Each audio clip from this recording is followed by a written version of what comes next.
Hello and welcome to HAG'S Lab.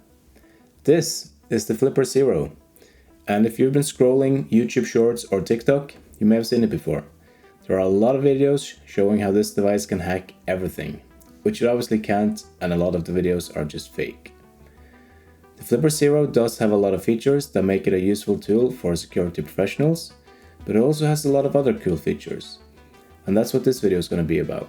Can this device be a useful tool for the electronics workbench?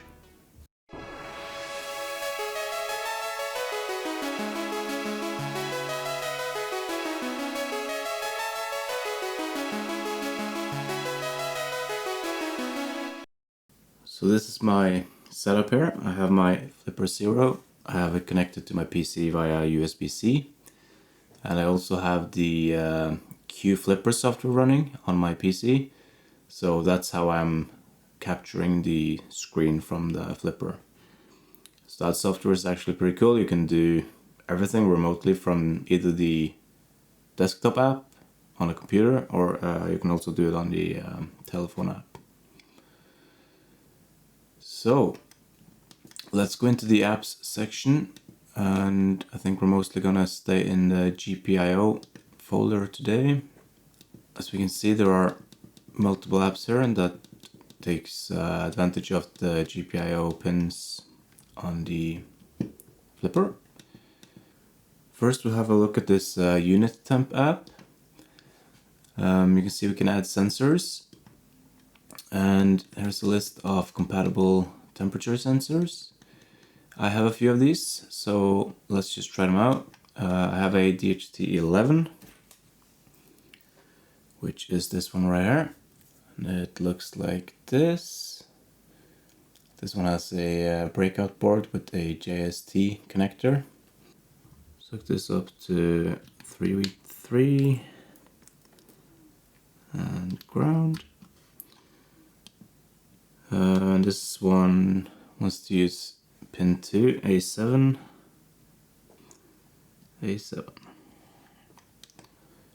Save. There we go. Gives us an instant readout from the sensor, which can be very handy to just test these sensors. Or you could obviously just take your Flipper Zero with you. You could just disconnect the power. Take the Flipper Zero with you anywhere you want to measure temperature or humidity. Let me try and breathe on this.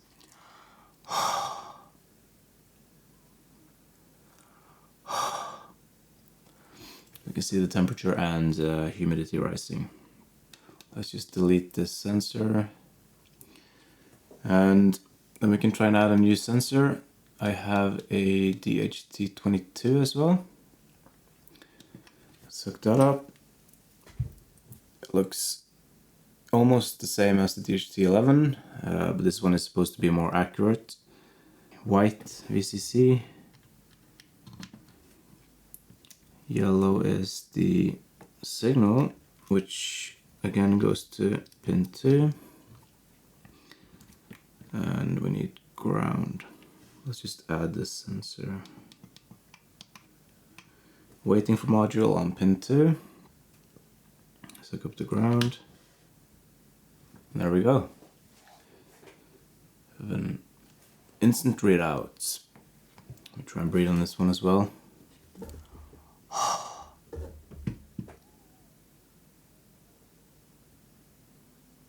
See the humidity rising. Not much happening on the temperature side.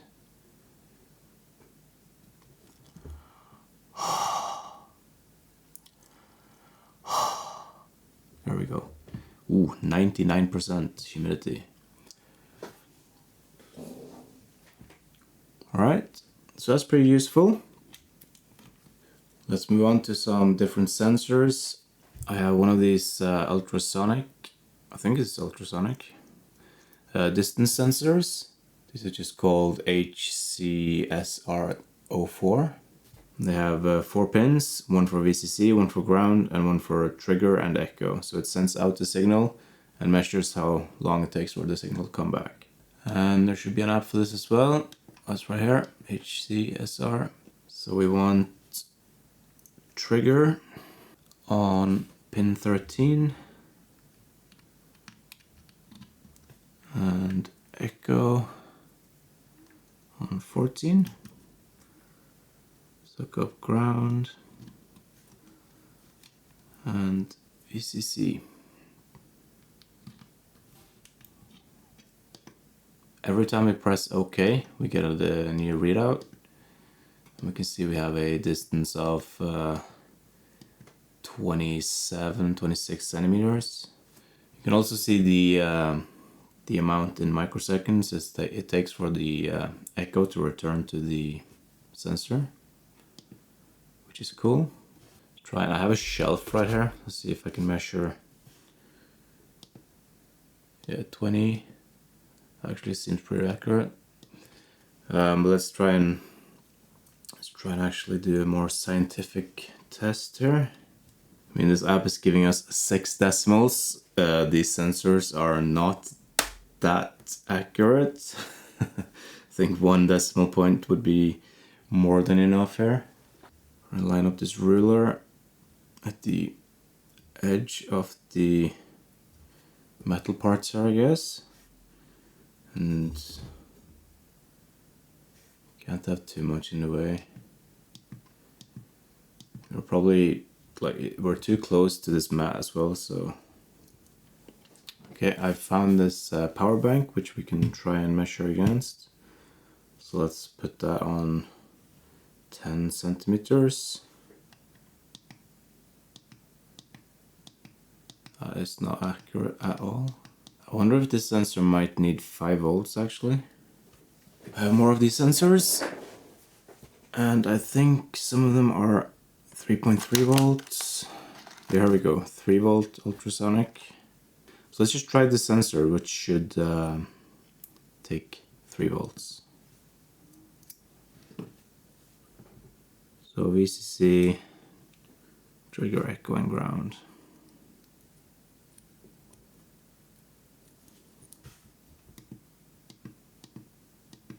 Oh, it gives us a readout. Okay, that seems better.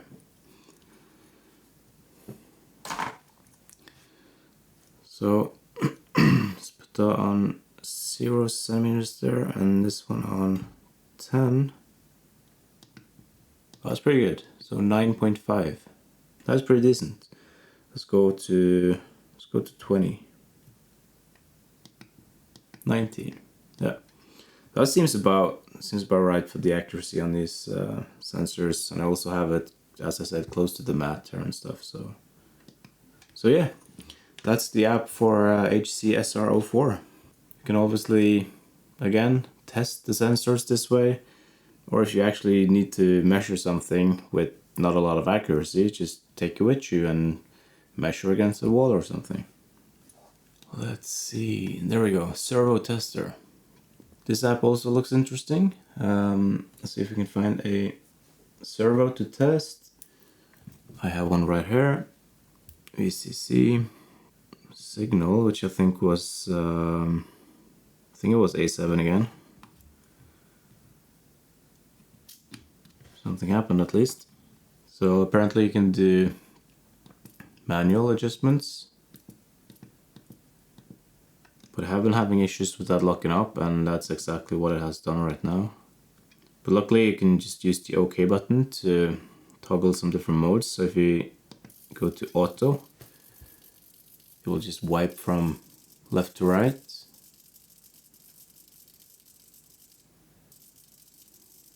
It has some stutter sometimes, but it's definitely working. Let's see, should be safe to put this on 5 volts, shouldn't it? Oh, still have some stutters. It must just be something in the app. Maybe it shares a timer with some other functionality or something. The last mode is just center, so because that's a decent way to just find the center. That's how you can test your servo. I haven't even tested this, but I saw there was a what was it called? Wire tester. There, wire tester. So just lets you test if a wire works, I guess. So you can check that it's not broken. So let's just try with this wire right here. So this is between 6th and 8th. So 6 and 8. Okay, so it beeps just like a multimeter. Multimeter.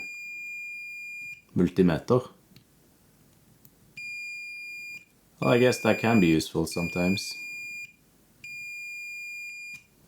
Seems to work. So one thing that I found pretty useful is this signal generator app. It lets you generate a PWM signal as well as a clock signal. Let's just have a look at the PWM signal first. It uses the pin 2 again, the A7. You can set the frequency and the pulse width of the pulse width modulation signal. Well, pulse width modulated signal. So if we hook up an LED here, we can see if we can dim the brightness of the LED up and down.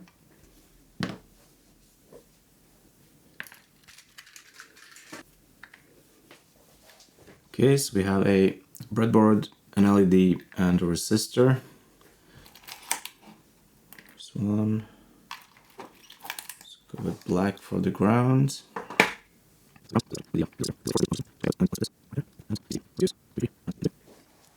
Okay, let's try it like that. So if we increase the pulse width of the signal, the LED brightness should increase.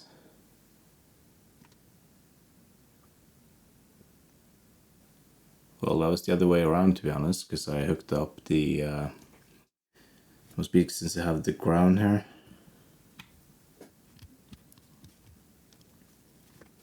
Okay, so let's see if I can demonstrate this. So if we increase the pulse width, the brightness of the LED should increase. And indeed it does. So that's good. We can also set the frequency. So if we were to set the frequency down to 1 Hertz here, and we go down to 50% pulse width, we can see that the LED toggles on and off. Because that means it should be on for half a second and off for half a second. And that's just how the PWM modulation works. We basically just toggle the LED on and off at a set frequency. And if you have a high enough frequency, at some point it's gonna look like it's just always on, but it's just dimmer. So if I do 50 Hertz, to my eyes, this looks like it's always on now. But on the camera it still flickers. So we need to increase it. Oh, that's cool. Okay, so this is actually in sync now with my camera here that's pointed directly at the LED. So it's always off on this image, but to my eyes it's actually on. So the camera is synced up with the LED and it only captures the moment when it's off. You can see on the overhead cam, we can see that the oh, now it's always on. Okay, we can see some, yeah, you can see some flickers there. That's pretty cool. Yeah, there we go. So if I do 61 Hertz, it's going to be slightly out of sync. To my eyes, it still looks like this LED is always on.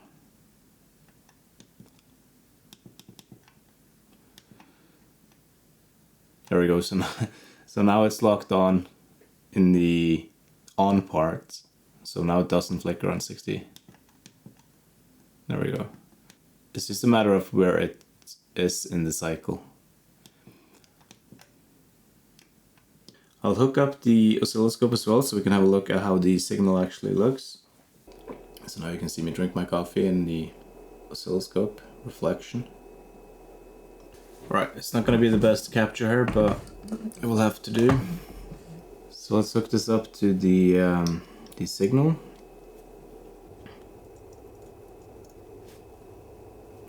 Now it's at 100%, so it's just going to say not going to show anything interesting on the scope. There you go. You can see signal actually turns on and off, and it is triggering, so that's good. So when I adjust the pulse width, we can see that the width of the signal changes, so the period of the signal changes. So when we're down to 10%, we can see that it's only on for 10% of the period of the signal. We can see that the frequency is currently 1 kilohertz, which is exactly what it says on the Flipper 0, 1000 hertz. And the period is now 1 millisecond. And if we increase this to, let's say, 60%, the frequency is still the same. The duty is now at 60% on. The period is always obviously 1 millisecond when we have a 1000 hertz signal, because it's 1 second divided by 1000, which is 1 millisecond. Let's just skip ahead to the clock generator. It uses the GPIO pin 13. You can still have the LED hooked up. So the frequency is now set to 100 kilohertz.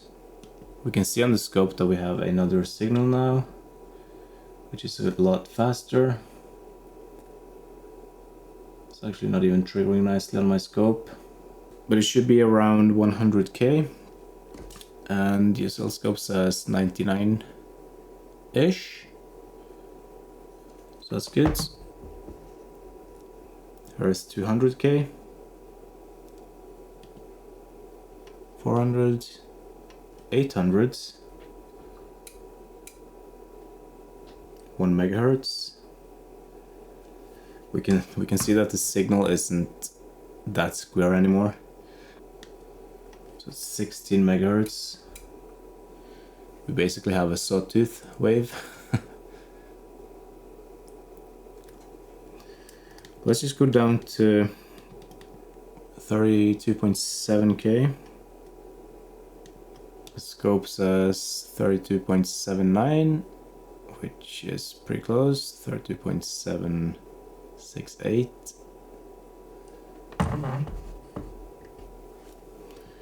And we can also divide this signal using the frequency divider. So this is half. We can go all the way down to 16. So now we're at 2 kilohertz, 2.05. I think that sums up the clock generator app. So maybe the most interesting app I've tested so far is this AVR Flasher app. This app is able to dump and flash AVR microprocessors, and it can also emulate, I guess, an ISP programmer. We haven't hooked up a chip yet, obviously, but if we have a chip hooked up, the Flipper 0 itself goes into a ISP programmer mode, where you can actually use the Flipper as an ISP programmer. And I have some ATtiny, let's see, I have some ATtiny 85s. So we can try this on. So here's one of the ATtinys on a breadboard, and indeed it does look kind of tiny on this big breadboard. And we have our wiring schematics right here. I also have the pinout for the ATtiny right here, so I'll use that as a reference too. So we can hook up ground, which is pin 4 right here. Hook that up to ground.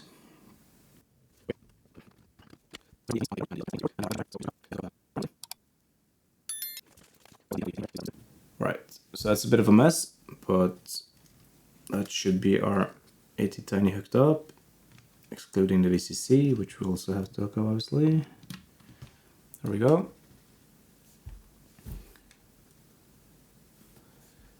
So let's see if this works now. Let's go to the, let's just go to dump AVR. Oh, there we go. AVR chip detected. 8 kilobytes, ATtiny 85. Nice. Okay, so then we can actually dump the contents of this processor. Just reading the flash and the EEPROM. Nice. Oh, I clicked on it again. We can obviously flash the same program back. That's not as interesting. But the cool part is the ISP programmer. Still says it has the chip detected. And if we go to next, there we go. So ISP mode active. And this actually lets us program this chip from obviously Atmel Studio or any other software. You could just use AVR dudes. But in this case, I'm just going to try using Arduino. So by using Arduino, we can flash this chip, and we can just flash it with the Blink program, the Blink example. And we can see if we can blink one of these LEDs. Okay, so I have the Blink example sketch here. I have chosen the port, which is COM5.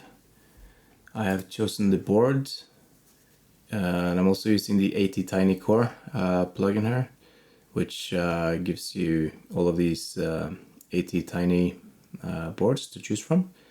I'm using the ATTiny25/45/85 no bootloader, and I'll just show you quickly how to add those boards, because you need to go into the preferences and just add this URL to the additional boards manager. I'll link to this GitHub repository as well in the video description. But when you do that, you can go to the boards manager and you can search for ATTiny, and you can install the ATTinyCore package. So then you just choose the correct board, you choose the correct COM port. We're gonna have to choose Arduino as ISP. And it should be as easy as going to Sketch, upload using programmer. So it's compiling and it's uploading. So you can see that it finds the device here, the device signature. That's the device signature of the ATTiny85. And it just goes into erasing the chip. It is reading our program and flashing it to the chip. It also does a verification that it has written it correctly. So that's about it. Let me just hook up this resistor from ground and our LED from ground and up to right about there. I'm not completely sure which pin this is. Might be pin 5. Nope. There it is. Okay, so pin 6. And there we go. We have our flashing LED. So let's just modify the program a bit. So we're back here and we're going to change the delay from 500 milliseconds to 250.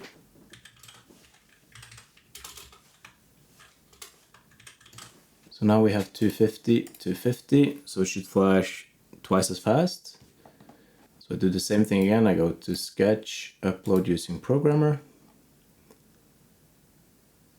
And there we go. LED flashes twice as fast.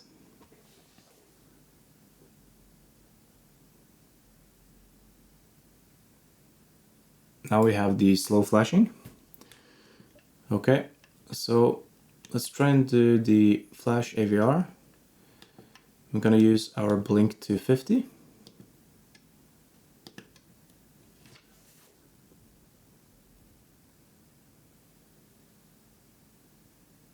And we're back to faster blinking. So that's how you can use the qFlipper Zero as an ISP programmer.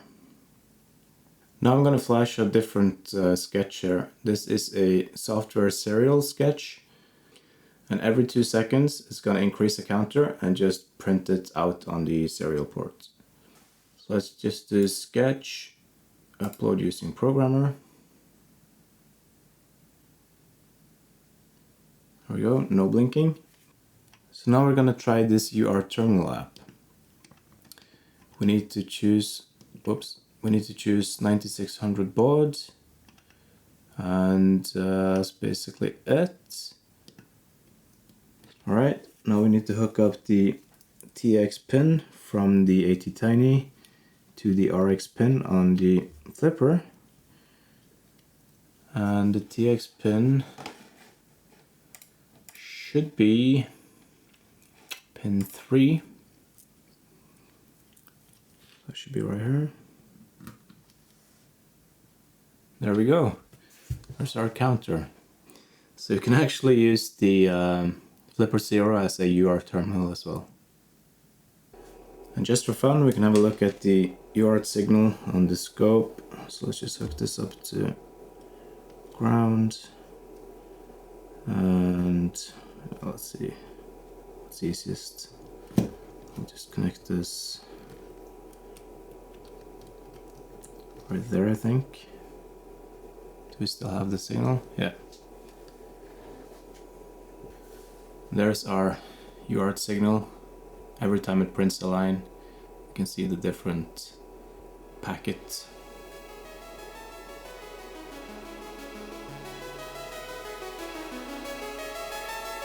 Well, that's gonna be it for this video, but hopefully you can see that the Flipper Zero is more than a TikTok hacking tool, and it can actually be quite useful on the electronics workbench. Thanks for watching, I'll see you next time.